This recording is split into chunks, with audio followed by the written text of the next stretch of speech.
Psalm 107. Psalm 107 is a song about giving thanks to the Lord for His goodness, for His mercy, for His redemption. And continually you'll see how the people rebelled, what they did, and then just how merciful God is. Psalm 107. Oh, give thanks to the Lord, for He is good, for His mercy endures forever. Let the redeemed of the Lord say so, whom He has redeemed from the hand of the enemy, and gathered out of the lands, from the east and from the west, from the north and from the south. We are the redeemed of the Lord. Israel is the nation that the Lord wants to redeem. They wandered in the wilderness in a desolate way. They found no city to dwell in. Hungry and thirsty, their soul fainted in them. Then they cried out to the Lord in their trouble, and He delivered them out of their distress, and He led them forth by the right way, that they might go to a city for a dwelling place. Oh, that men would give thanks to the Lord for His goodness, and for His wonderful works to the children of men. For He satisfies the longing soul, and fills the hungry soul with goodness. Those who sat in darkness and in the shadow of death, bound in affliction and irons, because they rebelled against the words of God and despised the counsel of the Most High.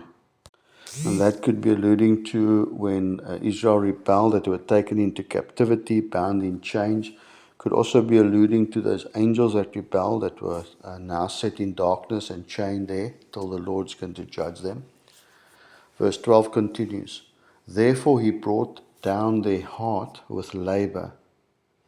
They fell down, and there was no one to help. Then they cried out to the Lord in their trouble, and He saved them out of their distresses. He brought them out of darkness and the shadow of death, and broke their chains in pieces. Oh, that men would give thanks to the Lord for His goodness, and for His wonderful works to the children of men. For He has broken the gates of bronze, and cut the bars of iron in two. Fools, because of their transgression and because of their iniquity, were afflicted. Their soul abhorred all manner of food, and they drew near to the gates of death. Then they cried out to the Lord in their trouble, and He saved them out of their distresses. He sent His word and healed them. Wow. He sent His word, as in the written word, but also in Jesus, and delivered them from their destructions. Oh, that men would give thanks to the Lord for His goodness, and for His wonderful works to the children of men. Let them sacrifice the sacrifices of thanksgiving. Isn't that interesting? Let them sacrifice, not animals anymore, now that the Lord has come. Let them sacrifice the sacrifices of thanksgiving, and declare His works with rejoicing. Those who go down to the sea in ships, who do business on great waters, they see the works of the Lord and His wonders in the deep. For He commands and raises the stormy winds, which lifts up the waves of the sea. They mount up to the heavens, then go down again to the depths. Their soul melts because of trouble. They reel to and fro, and stagger like a drunken man, and are at their wits' end. Then they cry out to the Lord in their trouble, and He brings them out of their distresses. He calms the storm so that its waves are still. Then they are glad because they are quiet. So He guides them to their desired haven or harbor, place of port. Oh, that men would give thanks to the Lord for His goodness, and for His wonderful works to the children of men. Let them exalt Him also in the assembly of the people, and praise Him in the company of the elders.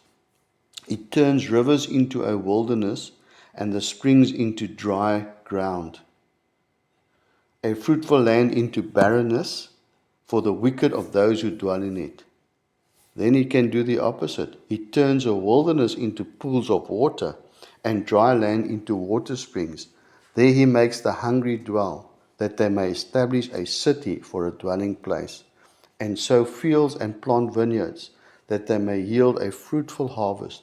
He also blesses them, and they greatly multiply, and he does not let their cattle decrease. When they are diminished and brought low through opposition, affliction, and sorrow, he pours contempt on princes and causes them to wander in the wilderness where there is no way.